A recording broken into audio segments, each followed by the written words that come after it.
নমস্কার শ্রোতা বন্ধুরা, আবার আরেকটি প্রতিবেদন আজকে আমি উপস্থাপনা করতে চলেছি। আপনাদের সহৃদয় শুভকামনা প্রার্থনা করি। আজকে আমার এই প্রতিবেদনটি উপস্থাপন করার আগে আপনাদের কাছে আমি একটি ছোট্ট সত্যি ঘটনা শোনাতে চাই। শ্রদ্ধেয় নৃসিংহপ্রসাদ ভাদুড়ী মহাশয় একবার ট্রেনে সফর করছিলেন, তো ওনার সঙ্গে কারো মন্ত্রশক্তি সম্বন্ধে কোনো কথা হয়।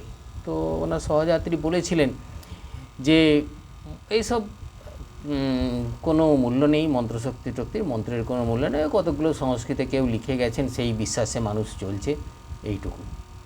তখন নৃসিংহপ্রসাদ ভাদুড়ী মহাশয় ওনাকে কিছু অশ্রাব্য কোনো ভাষা ব্যবহার করেন। তো উনি মনক্ষুণ্ণ হন এবং কিছু প্রতিবাদও করেন। তখন নৃসিংহপ্রসাদ ভাদুড়ী মহাশয় বলেন যে দেখুন, আপনাকে আমি কিছু করিনি, কোনো আঘাত করিনি, ঠেলে ফেলেও দিইনি বা কিছু করিনি, কোনো বডি টাচ করিনি, কিন্তু আপনি আমার উপরে রেগে গেলেন। কেন রাগলেন? না, আমি কিছু খারাপ কথা বলেছি, মুখ দিয়ে একটা শব্দ উচ্চারণ করেছি, এই শব্দই তো মন্ত্র।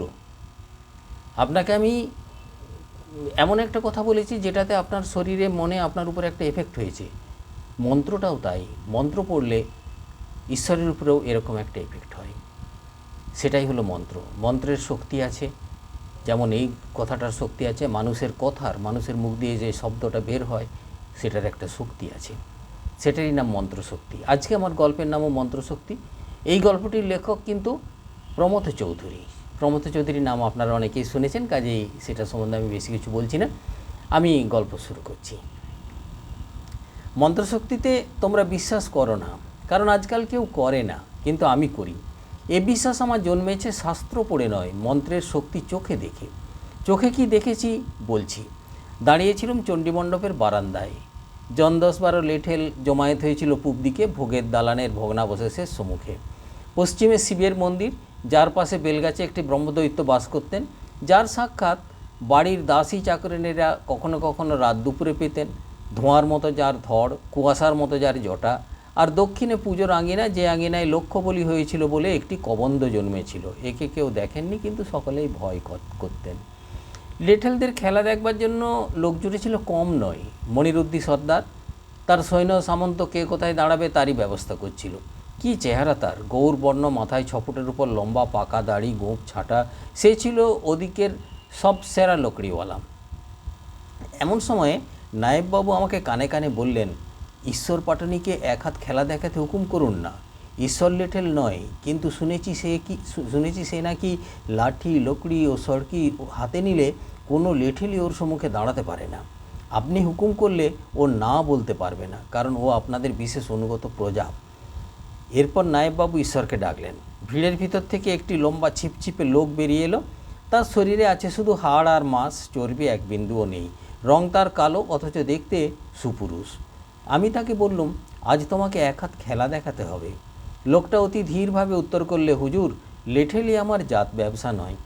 বাপ ঠাকুরদার মতো আমিও খেয়ার নৌকা পারাপার করেই 2 পয়সা কামাই। আমার কাজ লাঠি খেলা নয়, লগি ঠেলা। তাই বলছি হুজুর, এ আদেশ আমাকে করবেন না। আমি জিজ্ঞেস করলুম, তাহলে তুমি লাঠি খেলতে জানো না? সে উত্তর করলে, হুজুর, জানতুম ছোকরা বয়সে, তারপর আজ 20-25 বছর লাঠিও ধরিনি, লকড়িও ধরিনি, সড়কিও ধরিনি। তাছাড়া আরেকটা কথা আছে, এদের কাছে আমি ঠাকুরের সম্মুখে দিব্যি করেছি যে আমি আর লাঠি সড়কি ছোঁব না। সে কথা ভাঙি কী করে? হুজুরের হুকুম হলে আমি না বলতে পারিনি, কিন্তু হুজুর যদি আমার কথাটা শোনেন, তবে হুজুর আমাকে আর এ আদেশ করবেন না। আমি জিজ্ঞেস করলুম, কেন এরকম দিব্যি করেছিলে? ঈশ্বর বললে, ছেলেবেলায় এরা সব খেলা শিখতো, আমিও খেলার লোভে এদের দলে জুটে গিয়েছিলাম। আমার বয়স যখন বছর 20, তখন কি লাঠি, কি লকড়ি, কি সড়কিতে আমি হয়ে উঠলুম সকলের সেরা। এরা ভাবলে যে আমি কোনো মন্ত্রতন্ত্র শিখেছি, তারই গুণে আমি সকলকে হটিয়ে দিই। হুজুর, মন্ত্রতন্ত্র কিছুই জানি নে, তবে আমার যা ছিল তা এদের কারো ছিল না। সেই জিনিস হচ্ছে চোখ। আমি অন্যের চোখের ঘোরাফেরা দেখেই বুঝতুম যে তার হাতের লাঠি, সড়কির মার কোন দিক থেকে আসবে।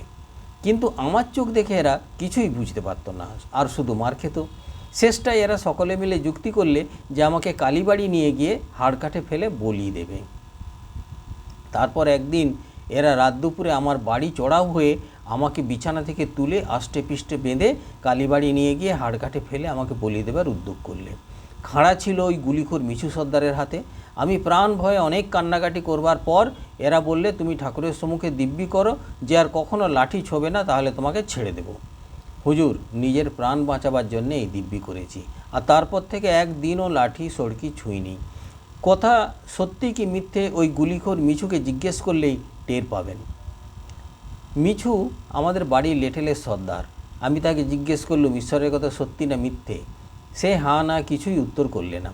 ঈশ্বরের পর বলে উঠল, হুজুর, আমি মিথ্যে কথা জীবনে বলিনি, আর কখনো বলবও না। তারপর আমি তাকে জিজ্ঞেস করলুম, মিছু যদি গুলিখোর হয় তো এমন পাকা লেঠেল হলো কী করে? ঈশ্বর বললে, হুজুর, নেশায় শরীরের শক্তি যায়, কিন্তু গুরুর কাছে শেখা বিদ্যে তো যায় না। বিদ্যে হচ্ছে আসল শক্তি। সেদিন দেখলেন না ঠাকুরদাস কামার অত বড় মোষটার মাথা এক কোপে বেমালুম কাটলে, আর ঠাকুরদাস দিনে দুপুরে গুলি খায়। আমি নেশা করিনি বটে, কিন্তু বয়সে আমার শরীরের জোর এখন কমে এসেছে, যেমন সকলেরই হয়। যদি এরা অনুমতি দেয় তাহলে দেখতে পাবেন যে বুড়ো হাড়েও বিদ্যে সমান আছে। এরপর আমি লেঠেলদের জিজ্ঞেস করলুম তারা ঈশ্বরকে খেলবার অনুমতি দেবে কি না। তারা পরস্পর পরামর্শ করে বললে, আমরা ওকে হুজুরের কথায় আজকের দিনের মতো অনুমতি দিচ্ছি, দেখা যাক ও কী ছেলেখেলা করে। লেঠেলদের অনুমতি পাওয়ার পর ঈশ্বর কোমরের কাপড় তুলে বুকে বাঁধলে, আর তার ঝাঁকড়া চুল এক মুঠো ধুলো দিয়ে ঘষে ফুলিয়ে তুললে। তারপর মাটিতে জোড়াসন হয়ে বসে 5 মিনিট ধরে বিড়বিড় করে কি বকতে লাগলো। অমনি লেঠেলরা সব চিৎকার করে উঠল, দেখছেন বেটা মন্ত্র আওড়াচ্ছে আমাদের নজরবন্দি করবার জন্যে। ঈশ্বর এসব চেঁচামেচিতে কর্ণপাতও করলেন না। তারপর যখন সে উঠে দাঁড়ালে তখন দেখি সে আলাদা মানুষ, তার চোখে আগুন জ্বলছে আর শরীরটা হয়েছে ইস্পাতের মতো। ঈশ্বর বললে, প্রথম এক হাত লকড়ি নিয়েই ছেলেখেলা করা যাক। এদের ভিতর কে বাপের বেটা আছে লকড়ি ধরুক। মনিরুদ্দিন সর্দার বললে, আমার ছেলে কামালের সঙ্গে এক হাত খেল, তাকে যদি হারাতে পারো তাহলে আমি তোমাকে লকড়ি খেলা কাকে বলে তা দেখাবো। তারপরে বছর 20 ছোকরা এগিয়ে এলো। সে তার বাপের মতোই সুপুরুষ, গৌরবর্ণ, দীর্ঘাকৃতি। বাঁ হাতে একটা ছোট্ট একটা বেতের ঢাল, আর ডান হাতে পাকা বাঁশের লাল টুকটুকে একখানি লকড়ি। খেলা শুরু হলো। 1 মিনিটের মধ্যেই দেখি কামালের লকড়ি ঈশ্বরের বাঁ হাতে, আর কামাল নিরস্ত্র হয়ে বোকার মতো দাঁড়িয়ে আছে। তখন ঈশ্বর বললে, যে লকড়ি হাতে ধরে রাখতে পারে না সে আবার খেলবে কি? একথা শুনে মনিরুদ্দিন রেগে আগুন হয়ে লকড়ি হাতে এগিয়ে এলো। ঈশ্বর বললে, তোমার হাতের লকড়ি কেড়ে নেব না, কিন্তু তোমার গায়ে আমার লকড়ির দাগ বসিয়ে দেবো। এরপরে 5 মিনিট ধরে দুজনের লকড়ি বিদ্যুৎ বেগে চলাফেরা করতে লাগলো। শেষটায় মনিরুদ্দির লকড়ি উড়ে গিয়ে শিবের মন্দিরের গায়ে পড়ল। আর দেখি মনিরুদ্দির সর্বাঙ্গে লাল লাল দাগ, যেন কেউ সিঁদুর দিয়ে তার গায়ে ডোরা কেটে দিয়েছে। মনিরুদ্দিন মার খেয়েছে দেখে হেদাতুল্লাহ লাফিয়ে উঠে বলল, ধর বেটা সড়কি। ঈশ্বর বললে, ধরছি, কিন্তু সড়কি যেন আমার পেটে বসিয়ে দিও না। জানি তুমি খুনে, কিন্তু এ তো কাজিয়া নয়, আপোষে খেলা। আর এই কথা মনে রেখো, রক্ত যেমন আমার গায়ে আছে তোমার গায়েও আছে। এরপর সড়কির খেলা শুরু হলো। সড়কির সাপের জীবের মতো ছোট ছোট ইস্পাতের ফলাগুলো অতি ধীরে ধীরে একবার এগোয় আবার পিছোয়।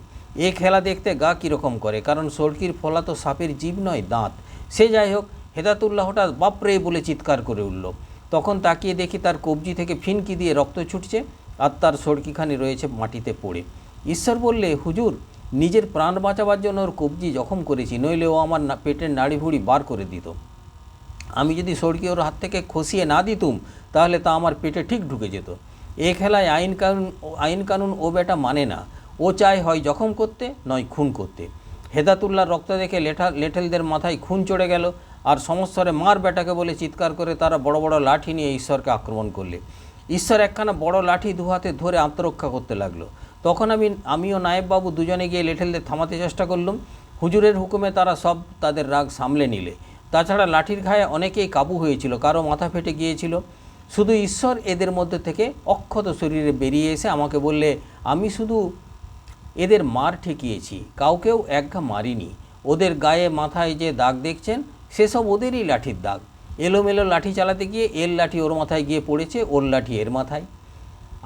আমি যে এদের লাঠি বৃষ্টির মধ্যে থেকে মাথা বাঁচিয়ে এসেছি সে শুধু হুজুরের ব্রাহ্মণের আশীর্বাদে।